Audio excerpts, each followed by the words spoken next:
Positive cases ज्या आलेल्या आहेत, ॲक्टिव्ह म्हणजे पॉझिटिव्ह केसेस ज्या आलेल्या आहेत, आणि एकूण आता ॲक्टिव्ह केसेस ज्या महाराष्ट्रामध्ये आहेत त्या 1,17,874 आहेत.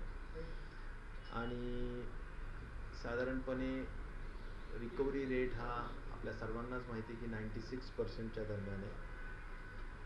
एकूण वॅक्सिनेशन झालेली जे आकडा आहे तो 3,17,82,593 एवढे आहे. आणि आपण 6.25 लाख जो हायेस्ट वॅक्सिनेशन मागच्या काल परवा केला होता तो पण त्या ठिकाणी आहे. तर हा आत्ताचा लेटेस्ट रिपोर्ट जो आहे तो असा आहे. मी या निमित्ताने महाराष्ट्राच्या संपूर्ण जनतेला एक आव्हान करेल, विनंती करेल की काही करून वॅक्सिनेशनच्या बाबतीत आपण हलगर्जीपणा करून चालणार नाही.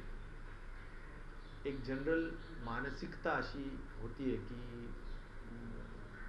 जो एक कर्व असा एक प्लॅटो झालेला आहे. साधारण 6.5, 7, 8, 8.5 अशा दरम्यान जे काही केसेस रोज येत आहेत त्या अनुषंगाने जनरली एक लोकांना असं वाटतं की नाही आता मला काही म्हणजे फिकीर राहिलेली नाही, बेफिक्री वाढलेली.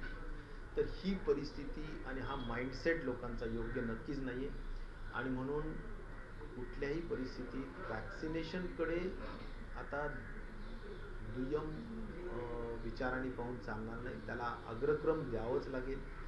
उद्देश हाच आहे की थर्ड वेव्ह येईल त्यावेळी येईल, परंतु जर थर्ड वेव्ह येण्याच्या अगोदर जर आपण महाराष्ट्राला 70% जरी वॅक्सिनेट केलं तरी सुद्धा येणाऱ्या थर्ड वेव्हचा परिणाम आणि त्याची दाहकता, त्याची गंभीरता किंवा त्याची सिव्हिरिटी ही तेवढीशी राहणार नाही.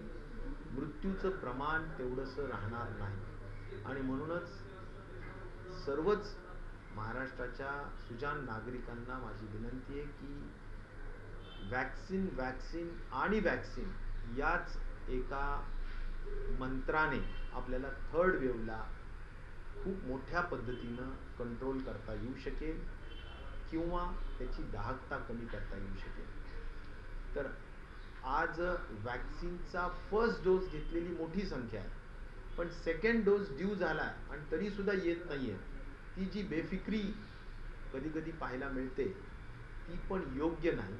आणि त्यामुळे सेकंड डोस ज्यावेळी कोविशिल्डचा जसा ड्यू होईल, जो त्यांचा टाईम पिरियड आहे, त्यावेळी कोविशिल्ड, कोवॅक्सिनचा 28 दिवसाचा टाईम पिरियड आहे, त्यावेळी कोवॅक्सिन हे घेतलंच पाहिजे. हे माझं नम्रपणे महाराष्ट्राच्या माझ्या सर्व जनता जनार्दनाला विनंती आहे. त्याचबरोबर RT-PCRची दररोजची क्षमता ही खऱ्या अर्थाने 1.25 लाख 2 लाखापर्यंत, आणि त्या क्षमतेपर्यंत आपण आपल्या टेस्टिंग्स दररोज नेल्याच पाहिजे अशी सुद्धा आम्ही आरोग्य विभागाला सूचित केलेलं आहे. आणि नुसतं आरोग्य विभागच नाही तर मग ते मेडिकल एज्युकेशनचा असेल किंवा महानगरपालिकेचा जो काही त्यांचा भाग असेल त्यांनाही सूचित केलंय की टेस्टिंग अजिबात कमी करता कामा नये. हा पण एक तेवढाच आग्रहपूर्वक सूचना दिलेली आहे. कारण टेस्टिंग कमी केल्याने सुद्धा थोड्याफार प्रमाणात आपल्याला दररोजचे जे पॉझिटिव्ह संख्या आहे त्याच्यावर परिणाम होत असतो.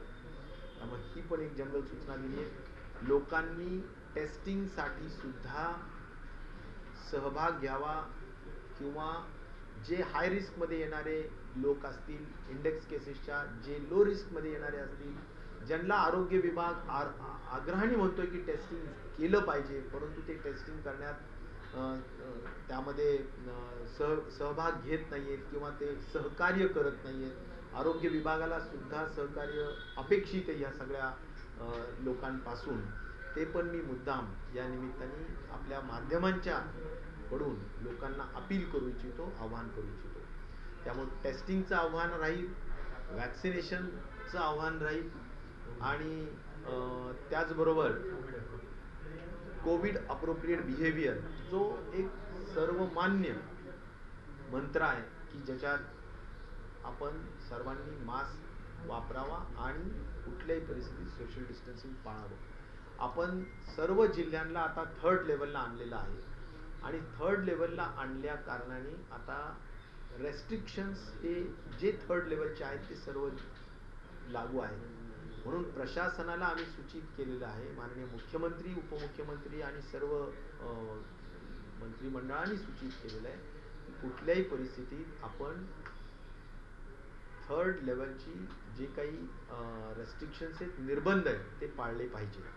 आणि त्यामुळे प्रशासनाने त्याकडेही लक्ष देतील आणि जनतेनेही सुद्धा या सगळ्या कामामध्ये सहकार्य करावं. सर, डेल्टाची काय परिस्थिती आहे? डेल्टाचे नेमके राज्यात किती रुग्ण आहेत, किती गंभीरतेने डेल्टा घेतलं पाहिजे, त्यासाठी सरकारचे काय काय डेल्टा प्लसच्या संदर्भाने दर महिन्याला प्रत्येक जिल्ह्यामध्ये आपण साधारण 100 सॅम्पल्स घेतो. प्रत्येक जिल्ह्यामध्ये दर आठवड्याला 25 सॅम्पल्स घेतो आणि अशा पद्धतीनं प्रति महिना आपण डेल्टा प्लसच्या सॅम्पल्सचं होल जिनोमिक सिक्वेन्सिंग करतो. हे होल जिनोमिक सिक्वेन्सिंग आजपर्यंत जे 4000 पर्यंत लोकांचं झालं त्यामध्ये 21 लोक डेल्टा प्लस पॉझिटिव्ह सापडले. त्यामध्ये एकाचा मृत्यू झाला, परंतु बाकी संपूर्ण लोक दुरुस्त होऊन घरी गेलेले आहेत. त्यामुळे अशी एकदम चिंता करण्याची नक्कीच परिस्थिती नाही. डेल्टा प्लसच्या गुणधर्माविषयी किंवा त्यांच्या नेचरविषयी अद्यापही स्पष्टता आलेली नाही. वेगवेगळे तर्कवितर्क लावले जातात, परंतु आपल्या हाती असलेल्या सध्याच्या स्टॅटिस्टिकल डेटाप्रमाणे निश्चितच जी एक डेथ झालेली आहे ती असंही म्हणता येणार नाही की फक्त डेल्टा प्लस मुळेच झाली. त्यामध्ये एज होतं, 80 इयर्स ओल्ड, कोमॉर्बिडिटी होती मोठ्या पद्धतीनं आणि अनेक असे विषय असल्या कारणाने सुद्धा त्याच्यामध्ये ते सुद्धा कारणीभूत असणार आहे. मला एवढंच सांगायचं आहे की डेल्टा प्लसच्या संदर्भात एकूण देशामध्ये 48 केसेस आहेत आणि त्यामुळे या क्षणाला डेल्टा प्लसच्या संदर्भात अधिक चिंता करण्याची आवश्यकता नाही. आपण सध्या कोविड अप्रोप्रिएट बिहेवियरवर स्टिकअप राहावं एवढीच माझी याबाबतची सूचना राहील. सर, आपण अनेक ठिकाणी सांगतो की लसीकरण झालं पाहिजे, पण औरंगाबाद किंवा अजून ठिकाणी असं दिसते की एकतर लसीकरणासाठी मोठ्या प्रमाणावर गर्दी आहे किंवा लस उपलब्ध नाही म्हणून पण लसीकरण होत नाहीये. त्यामुळे लसींचं पण इक्वल डिस्ट्रीब्युशन झालं पाहिजे असं वाटतं. सर, याला जोडून आहे की घरोघरी लसीकरण होत नाही आणि असे अनेक लोक आहेत की जे आजारी आहेत किंवा अपंग आहेत की जे सेंटरपर्यंत प्रत्येकी पोहोचू शकत नाही. असं खूप लोक आहेत. मला असं वाटतं लसीकरणाला सर्वतोपरी आपण महत्त्व देतो आहोत आणि लसीकरणाला जेवढे उपकेंद्र आहेत, म्हणजे आमचे ग्रामीण भागातले जेवढे उपकेंद्र आहेत ते साधारण 18,000 आहेत. त्याचबरोबर मला म्हणायचं की प्राथमिक आरोग्य केंद्रही जवळजवळ 2,000च्या वर आहे आणि सर्व जेवढे हॉस्पिटल्स आहेत, मग प्रायव्हेट असो, गव्हर्नमेंट असो, महानगरपालिकेचं असो, सगळीकडे मोठ्या संख्येने लसीकरण व्हावं या दृष्टिकोनातून आपण लसींचं वाटप केलं जात आहे. लसीकरणामध्ये आपण जो सध्या फॉर्म्युला केलेला आहे वाटपाचा, त्याच्यामध्ये स्टेट ॲव्हरेजपेक्षा जे कमी जिल्हे आहेत त्यांना पॉप्युलेशनच्या अनुषंगाने वाटप करावं असं ठरवण्यात आलेलं आहे. त्यामुळं आमचा प्रयत्न हा राहील की स्टेट ॲव्हरेजच्या बरोबरीनं जे जिल्हे मागे पडलेत त्यांना स्टेट ॲव्हरेजच्या बरोबरीनं आणलं पाहिजे असा आमचा प्रयास आहे आणि त्या दृष्टिकोनातून कार्यवाही चालू आहे. राहिला प्रश्न आपले जे इमोबाईल लोक आहेत, म्हणजे जे फिरू हिंडू शकत नाहीत, जे सेंटरवर जाऊ शकत नाही, अशा लोकांना त्यांच्या घराच्या जवळ, त्यांच्या अपार्टमेंटच्या जवळ, त्यांच्या सोसायटीच्या जवळ आपल्याला मोबाईल व्हॅन पाठवून का होत नाही, परंतु त्यांना त्या ठिकाणी लसीकरण करता येऊ शकेल अशा पद्धतीचे धोरण आणि पॉलिसी आपण करत आहोत. किंबहुना त्या अनुषंगाने कार्यवाही त्वरेने केली जाईल जेणेकरून त्यांच्या घराच्या अगदी जवळ त्यांना लसीकरण करता येणं शक्य होऊ शकेल. तर टाटा इन्स्टिट्यूटचा सर्वेनुसार 80% लोकांना कोरोना होऊन गेला मुंबईमध्ये अशी माहिती आहे. 51% मुलांमध्ये लहान अँटीबॉडी सापडलेल्या आहेत. किती मोठी गोष्ट समजता मुंबई आणि महाराष्ट्राच्या मुंबईची वाटचाल हार्ट इम्युनिटी होते. नाही, मला असं म्हणायचं, मुंबई महानगरपालिकेने लहान मुलांसाठी म्हणजे 0 ते 18 वयोगटातील मुलांसाठी काही विशिष्ट वयोगटामध्ये सिरो सर्व्हिलन्स केलेला आहे आणि ज्यामध्ये 50% जास्त म्हणजे 51%, कुठे 52-54% अशा स्वरूपाने अँटीबॉडीज आढळलेल्या आहेत. परंतु हा एक अकॅडमिक एक्झरसाइज आहे, म्हणजेच एक अभ्यास करण्यासाठी केलेला एक प्रयत्न आहे किंवा केलेले एक उपक्रम. याचा अर्थ आपण राज्यामध्ये याचा अर्थ एकच आहे की आपल्याला शेवटी लसीकरण करायचं. जर समजा अँटीबॉडीज असतील तरी शास्त्र हेच सांगतं की 2-3 महिन्यानंतर त्यांना लसीकरण करावंच लागणार आहे. समजा अँटीबॉडीज नाही सापडल्या तरी आपण लसीकरण करणारच आहोत. त्यामुळे लसीकरण आपण करणारच आहोत. विषय एवढाच आहे की हा एक अकॅडमिक एक्झरसाइज आहे, तो ICMRच्या वतीनं आणि त्यांच्या पुढाकारानं नेहमी केला जात असतो. UK मधला एक सर्वे आलेला आहे कोविशिल्डच्या संदर्भात की 2 डोस मधलं अंतर जे आहे ते 10 महिने असावं. नाही, मला असं वाटतं की या बाबतीत ICMR आणि या ज्या काही सायंटिफिक सगळ्या अभ्यास करणाऱ्या ज्या संस्था आहेत त्या वेळोवेळी त्याच्या इफिकसीचा अभ्यास करून त्यांच्या 2 डोसचे अंतर ठरवत असतात. म्हणूनच कोविशिल्डचं अंतर वेळोवेळी 2 डोसचं बदलत राहील. मला असं वाटतं की याबाबतचं ज्या ICMRच्या सूचना येतील त्या सूचनेप्रमाणे आपण राज्यामध्ये कार्यवाही करू. सर, फक्त मुंबईमध्ये जे फेक वॅक्सिनेशन झालं, अनेक लोकांनी लस घेतली पण त्यांना काही आढळलं नाही, यावर आपण काही धोरणात्मक निर्णय घेतला आहे का? ह्या लोकांचं नेमकी काय होणार, त्यांचं लसीकरण कोण? साधारणपणे मी राज्याच्या आपल्या मुंबई महानगरपालिकेचे ॲडिशनल कमिशनर श्री काकाणी यांना मी सविस्तर याबाबतची चर्चा केली आणि त्यांनी दिलेली माहिती मला अशी आहे की साधारणपणे 2040 एवढे लोकांमध्ये फेक लसीकरण झाल्याचे पोलीस रिपोर्ट आलेले आहेत. याबाबत 10 लोकांना आत्तापर्यंत अटक केलेली आहे. तिसरा मुद्दा असा आहे की या 2040 लोकांच्या लसीकरणाचं काय, कारण त्यांना आता सर्टिफिकेट मिळालेलं आहे पहिल्या लसीकरणाचं आणि त्यामुळे याबाबत आता कोर्टामध्ये सुद्धा ज्या काही केसेस दाखल झाल्या तिथेही आपण हे ॲफिडेव्हिट करतच आहोत आणि केंद्राला सुद्धा याबाबतची अद्ययावत म्हणजे अपडेटेड माहिती ही द्यावीच लागेल. या सर्वांचे नावे कळवावे लागतील आणि त्या अनुषंगाने त्यांना फर्स्ट डोस, सेकंड डोस हे त्यांच्या अँटीबॉडीज तपासल्यानंतर देण्याची गरज असेल तर द्यावी लागेल. याचा अर्थ डॉक्टर काकाणी यांनी जे मला सांगितलेली माहिती अशी आहे की आता सध्या साधारण हे मे एंडच्या दरम्यान झालेली घटना आहे आणि आपण म्हणतो की 28 दिवसानंतर त्यांच्यामध्ये अँटीबॉडीज येतात. त्यामुळे आता 30 जूनच्या नंतर फर्स्ट वीक ऑफ जुलैमध्ये या 2040 लोकांचे पत्ते जे आहेत त्यांना हुडकवून काढून त्यांचे अँटीबॉडीज टेस्ट करण्याची आवश्यकता आहे. त्या अँटीबॉडीज टेस्ट केल्या जातील आणि त्या अनुषंगाने मग पुढील जो काही निर्णय आहे, आता सध्या त्यांची हेल्थचे जनरल डिटेल्स घेतले जात आहेत, नंतर अँटीबॉडी टेस्टही केली जाईल आणि नंतर ज्यांना वॅक्सिनेशन करावयाचं आहेच त्यांची यादी केंद्राला कळवून त्यांना वॅक्सिनेशन जे झालेलंच नाही तर ते वॅक्सिनेशनचे 2ही डोस देण्याच्या बाबतची कार्यवाही केली जाईल. हिंदी में यही जानना चाहेंगे आपसे कि फेक वैक्सीनेशन जो हुआ था मुंबई में, लोगों के सामने अब सबसे बड़ा सवाल यही है, तकरीबन 2040 लोग आप कह रहे हैं कि उनके वैक्सीनेशन का क्या आगे, क्योंकि उन्हें अभी तक ये पता नहीं है उन्हें वैक्सीन जो है जेन्युइन मिली थी या फेक मिली थी. एक है कि वैक्सीनेशन के जो भी ग्रीवियंसेस या तकरार आई थी उसके बारे में जो छानबीन हुई है, पुलिस रिपोर्ट जो आया है, फर्स्ट इन्वेस्टिगेशन जो हुआ है, वो इन्वेस्टिगेशन रिपोर्ट यही कह रहा है कि 2040 वैक्सीन ये फेक है और सलाइन दिया गया वैक्सीन के नाम पे, और इसीलिए जो लोग इसमें इन्वॉल्व है उसकी तहकीकात करके 10 लोगों को अरेस्ट किया गया है। 10 लोगों को अरेस्ट करने के बाद ये भी पता चला है कि ये जो सीरम इंस्टीट्यूट का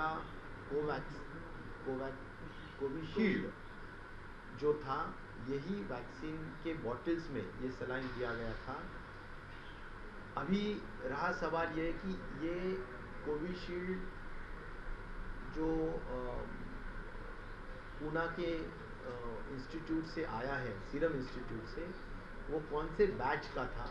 तो ऐसा भी अनुमान लगाया गया है, प्राथमिक अनुमान, कि ये सब गुजरात में जो 97 का बैच गया था, वहाँ गया हुआ जो बैच था, वहाँ की खाली बोतल्स में वो सलाइन की बोतल, सलाइन भर के उससे वैक्सीनेशन देने का काम कुछ लोगों ने किया है। उसमें अभी कार्यवाही शुरू है। रहा सवाल जो लोग विक्टिम हुए हैं इसके, उन लोगों के वैक्सीनेशन का क्या, तो उसके हद तक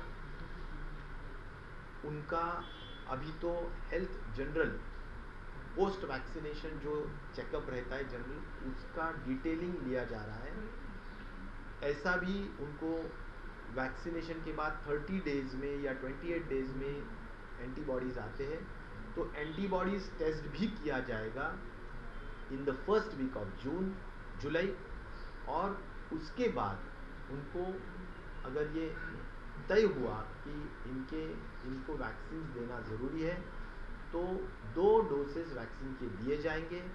जो सर्टिफिकेट्स उनको पहले वैक्सीन फेक वैक्सीनेशन का जो दिया गया था, वे सभी नाम पोर्टल के लिए, कोविन पोर्टल के लिए ICMR को यानी गवर्नमेंट ऑफ इंडिया को दिखाए जाएंगे, बताए जाएंगे, और उसके बाद उनसे अनुमति लेके उनको फर्स्ट डोज और सेकंड डोज की वैक्सीन दी जाए। सर, डेल्टा प्लस के जो केसेस आए हैं उसमें जो आपने कहा कि टेस्टिंग शुरू है, सैंपल्स ले रहे हैं, तो कहीं ना कहीं ये टेस्टिंग में पता चला है कि इन जो भी 21 लोग थे उन्होंने वैक्सीनेशन लिया था। मुझे लगता है कि मुझे जो अभी मालूमात मिली है उसमें एक व्यक्ति है कि जिसने वैक्सीन लिया था, लेकिन वैक्सीन लेने के बावजूद भी उसको डेल्टा प्लस वैक्सीन इन्फेक्शन या वेरिएंट का इन्फेक्शन दिखाई दिया है। कुल मिला के डेल्टा प्लस जो वेरिएंट के जो मरीज़ है वो 21 अभी तक नज़र आए हैं। करीबन 3400 से लेके 4000 तक सैंपल्स की होल जीनोमिक सीक्वेंसिंग की गई है, और ये जो प्रोजेक्ट है, ये प्रोजेक्ट महाराष्ट्र के स्वास्थ्य विभाग ने इनिशिएटिव लेके किया है। उसमें हर डिस्ट्रिक्ट से 100 सैंपल्स लिए जाते हैं पर मंथ, और उसका होल जीनोमिक सीक्वेंसिंग किया जाता है। रहा सवाल अभी इसमें कितने डेथ्स हुए हैं, तो 21 में एक डेथ हुई है, बाकी 20 जो लोग हैं वो दुरुस्त होके अभी अपने घर गए हैं, इसलिए उनका स्वास्थ्य ठीक है। सीरो सर्वे को लेकर सर BMC ने सीरो सर्वे किया है, उसको लेकर 50% बच्चे जो हैं उनके अंदर एंटीबॉडी पाई गई है। क्या कुछ तैयारियां हैं सर डेल्टा प्लस को लेकर मुंबई और महाराष्ट्र में, और सीरो सर्वे क्या दूसरे शहरों में भी कराया जाएगा?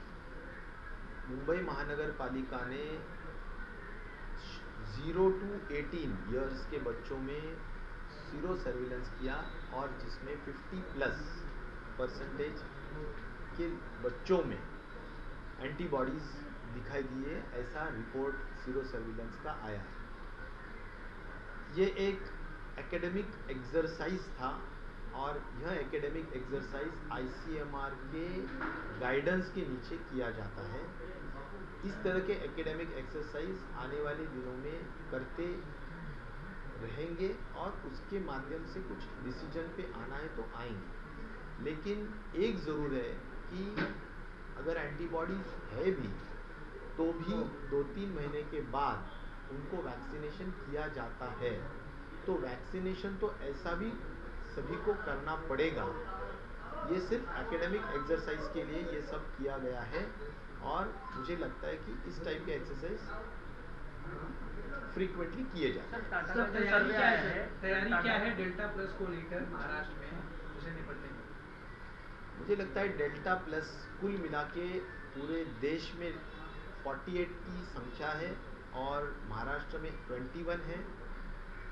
अभी जो भी प्रोजेक्ट है उसको 3 मंथ्स का एक्सटेंशन दिया गया है और आने वाले 3 महीने में भी हर डिस्ट्रिक्ट से 100 केसेस होल जीनोमिक सीक्वेंसिंग के लिए जाएंगे और उसका जो भी प्रोजेक्ट का कॉस्ट है करीबन अभी भी 1,70 लाख गवर्नमेंट ऑफ महाराष्ट्र में इस प्रोजेक्ट के ऊपर खर्चा किया है। अभी एक्सटेंशन देने की वजह से और भी जो भी सर्वे करके जो भी टेस्टिंग करना है, क्योंकि यह टेस्टिंग का जो एक्सपेंडिचर है, ये पर केस जो टेस्टिंग का एक्सपेंडिचर है वो काफ़ी महंगा होता है। लेकिन डेल्टा प्लस वेरिएंट की मालूमात लेने के लिए यह जो एक्सरसाइज है वो गवर्नमेंट ऑफ महाराष्ट्र ज़रूर करेगी। सर टाटा का जो सर्वे आया है उसमें 80% लोगों की हार्ट इम्यूनिटी बताइए, क्या इससे तीसरी लहर का खतरा उनको कम है क्या? मुझे लगता है कि थर्ड वेव जब आएगी तब आएगी। आज ये कोई भी अंदेशा हम नहीं लगा सकते कि कब आएगी। एक ज़रूर है कि अगर हमने कोविड अप्रोप्रिएट बिहेवियर का सख्ती से अनुपालन नहीं किया तो ज़रूर जो सितंबर में आने वाली है वो जल्दी भी आ सकती है, अगस्त में आ सकती है, जुलाई एंड में आ सकती है। तो एक है तो हमारे ऊपर निर्भर है कि हम किस तरह से थर्ड वेव को रोक सकते हैं या उसको एक्सटेंड कर सकते हैं, ये हमारे पे निर्भर है, नंबर 1। नंबर 2, मैं ये भी कहना चाहूँगा कि वैक्सीनेशन स्वास्थ्य विभाग गवर्नमेंट ऑफ महाराष्ट्र के हमारा यही इच्छा है कि 70% ऑफ गवर्नमेंट हमारा पॉपुलेशन जल्द से जल्द हम वैक्सीनेट करें, क्योंकि वैक्सीनेशन से हर्ड इम्यूनिटी लाके हम ये कहना चाहते हैं कि लोगों के इसमें अगर वैक्सीनेशन होता है तो एक तो थर्ड वेव की जो सीवियरिटी है, जो लोग वैक्सीनेट हुए हैं दोनों भी डोज, उनमें बहुत कम नज़र आती है, माइल्ड तरीके से वो इन्फेक्ट होते हैं और इन्फेक्शन होने का प्रमाण भी कम होता है। तो मुझे लगता है आज स्वास्थ्य विभाग का एक ही मकसद है कि वैक्सीनेशन वैक्सीनेशन वैक्सीनेशन ये हम करना चाहते हैं। आज अभी हमने 3 करोड़ और करीबन 17 लाख लोगों के ऊपर वैक्सीनेशन किया है और हम चाहते हैं कि रोज़ाना हम 10 लाख और 10 लाख के ऊपर वैक्सीनेशन करें। लेकिन जितना मात्रा में हमें वैक्सीन मिलते हैं हम पूरी वैक्सीन यूज़ करते हैं। अगर आज आप पूछेंगे कि कितना वैक्सीन की मात्रा हमारे पास उपलब्ध है तो हमारे पास आज वैक्सीन की मात्रा 0 पैमाने पर उपलब्ध हो रही है, क्योंकि आज हमने 3-3.5 लाख के दरमियान वैक्सीन किए हैं, क्योंकि वैक्सीन नहीं है। नहीं तो महाराष्ट्र ने 7 लाख के दरमियान भी वैक्सीन किए हैं और हमारा पोटेंशियल 10 लाख और ऊपर 15 लाख तक वैक्सीन के पोटेंशियल हम रखते हैं। सर डेल्टा प्लस में आपने कहा कि एक ऐसा शख्स है जिसने ऑलरेडी वैक्सीन लिया हुआ था, क्या उसने दोनों डोज ले ली थी? और जो महिला की मौत हुई है क्या उसने भी वैक्सीन लिया है? ऐसा कुछ नहीं, वैक्सीन जिसका डेथ हुआ है उसने वैक्सीन नहीं लिया था, लेकिन जो ठीक होके घर गया है उसने वैक्सीन लिया। दोनों डोज लिया था? एक्झॅक्टली मालूमात लेना पडेल। सर लसीकरणाची काय स्थिती आहे? सर लसीकरणाची काय स्थिती आहे? केंद्राकडून आपल्याला पुरवठा होतोय का? किती क्षमता आहे? एकूण काय स्टेटस आहे लसीकरण? वॅक्सिन लसीकरणाच्या बाबतीत राज्याची क्षमता ही 10 लाखापासून 15 लाखापर्यंत दररोज वॅक्सिनेशन करू शकता येईल, लसीकरण करू शकता येईल एवढी आहे। कारण आपल्या जवळजवळ 1800 ते 2000 प्राथमिक आरोग्य केंद्र आहेत, 12,000च्या वर उपकेंद्र आहेत आणि त्याचबरोबर मोठ्या पद्धतीनं महानगरपालिकेचे हॉस्पिटल्स, मेडिकल कॉलेजचे हॉस्पिटल्स आणि रुरल हॉस्पिटल, उपजिल्हा रुग्णालय आणि जिल्हा रुग्णालय ह्या सगळ्यांचा वापर आणि प्रायव्हेट हॉस्पिटलचा वापर केला तर आपण 15 लाख लोकांपर्यंत आपण लसीकरण करू शकतो. आज आपण 7 लाख 7.5 लाख किंवाची लसीकरण केलेले आहे. गरज एवढीच आहे की आपल्याला जर जास्त लस मिळाली तर आपण जास्त लसीकरण करू शकतो. आजच्या तारखेला आपलं लसीची उपलब्धता आता जवळजवळ 0 झालेली आहे आणि असं समजतं आता की आता 2 तारखेपर्यंत लस मिळणार नाही किंवा कमी प्रमाणात मिळेल. त्यामुळे लस जशी उपलब्ध होतीये तशी आपण लसीकरणाला गती देऊ शकतो आणि उद्याच्या काळात लसीकरण हा एकमेव आपल्या सर्व मानवजातीला किंवा समाजाला वाचवणारा एकमेव मंत्र आहे. सर, गणेश उत्सव के लिए आज शिक्षा विभाग ने गाइडलाइन जारी की है कि कोविड की स्थिति है तो गाइडलाइन के अनुसार कहा गया है कि 4 फीट की दूरी हो, लोगों की भीड़ ज्यादा न रहे, इस तरह की बातें मुझे लगता है कि गणेश अभी जो स्थापना होने वाली है, गणेश फेस्टिवल आने वाला है, तो ये सभी फेस्टिवल्स को 3rd वेव का अंदेशा देखते हुए स्ट्रिक्ट रेस्ट्रिक्शंस रहेंगे ही और इसीलिए स्ट्रिक्ट रेस्ट्रिक्शंस में ही कोविड अप्रोप्रिएट बिहेवियर में ही ये सभी फेस्टिवल्स का उत्सव मनाया जाएगा. सर, मराठी तेच जाणून घ्यायचं होतं की गणेशोत्सवाच्या संदर्भात नियमावली जाहीर करण्यात आली नाही, एकूण आपणही काय. मला एवढं सांगायचंय की आता कुठलेही फेस्टिवल्स असतील, आपल्याला जसं सेकंड वेव्हचा सुद्धा बऱ्याच मोठ्या पद्धतीनं इन्फेक्शन झालं. फर्स्ट वेव्हला 20 लाख लोक इन्फेक्ट झाले, दुसऱ्या वेव्हला 40 लाख झाले, तिसऱ्या वेव्हला 50 लाखापर्यंत होऊ शकतात असा एक अंदाज आहे. तर या सगळ्या गोष्टी लक्षात घेता त्याची काळजी आपल्याला घेतली पाहिजे आणि म्हणून जे म्हणून फेस्टिवल्स आता समोर आहेत, मग त्यात गणेश उत्सवाचा एक अत्यंत महत्त्वाचा आपल्या महाराष्ट्रातला फेस्टिवल आहे, तर त्याला सुद्धा कोविड अप्रोप्रिएट बिहेवियर मस्ट राहणारे, रेस्ट्रिक्शन्सही पाळावे लागणारे आणि सर्व गणेश भक्तांना नम्रतेची विनंती राहील की जरूर आपला उत्सव आपल्याला करायचा आहे, परंतु तो एका व्यवस्थित नियमामध्ये आपण करूया एवढीच नम्रतेची विनंती महाराष्ट्राच्या भाविकांना माझी राहील.